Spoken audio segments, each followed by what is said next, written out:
Hey guys, thank you so much for stopping by the garden today. Just want to go over a little update on how to transplant your little succulent cuttings. So what we did was we fixed our stretched out powder puff here. It's a pachyveria powder puff, and she was getting really stretched out and she just wasn't getting enough sun. So what I did was I cut her down.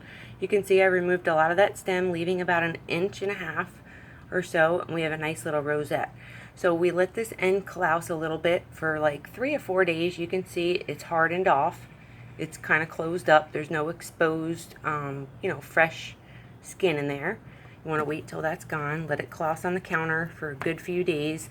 Still keep it in pretty good direct sun, about 6 hours of direct sun, because if you don't, it will start to stretch on you. These little cuttings still grow at this little age. So what we're going to do is plant her right in the middle. Now these little powder guys, you don't want to touch too much, so we're just going to place her and we're going to push this soil down.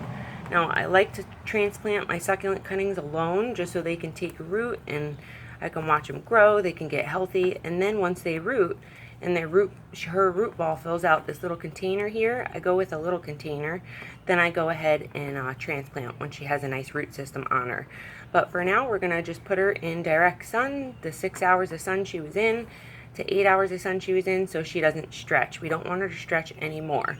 So since it's been 3 or 4 days since we cut this, we topped our little pachyveria off, we're going to go ahead, plant her up, leave her in the same sun, and we're not going to water her for another week.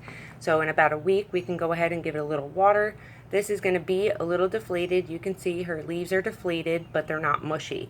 You don't want mushy leaves. That means that it's just overwatered if it's mushy. But if they're deflated, when you touch them and they wrinkle a little bit without yellowing or without darkening of the leaves, then you know you're good. It's going to be lacking water because it doesn't have any root systems for water storage to take up and pull up that water from the soil. So you want to wait about a good week or so before you go ahead and water your succulent cuttings. You want to make sure you're giving them the right amount of sun they need. So some succulents need 6 hours of sun, some can tolerate 8 hours. It all depends on the type of climate you're in, where you're growing.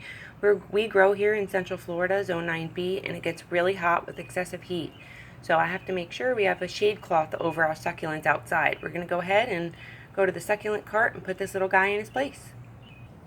Alright, you guys, so there she is. She is hanging out with the rest of my succulents, getting that full sun. We finally have some sun this morning, so we are going to give them a lot of sun today, as much as we can.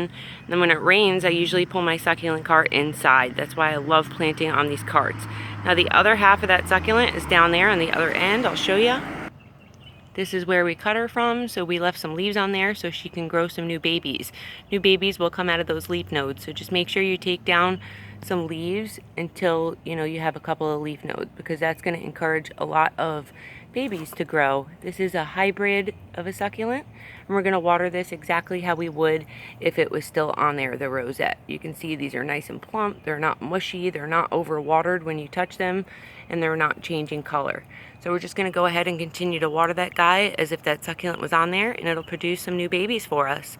Let's go down at the bottom, and I want to show you a little update on the it's a Graptopetalum paragesi, which they trail, but what I wanted to do was increase my collection. So I know you're not supposed to cut trailing succulents because you can see they trail a lot. Now the one on the right here is California Sunset, which she's getting really big.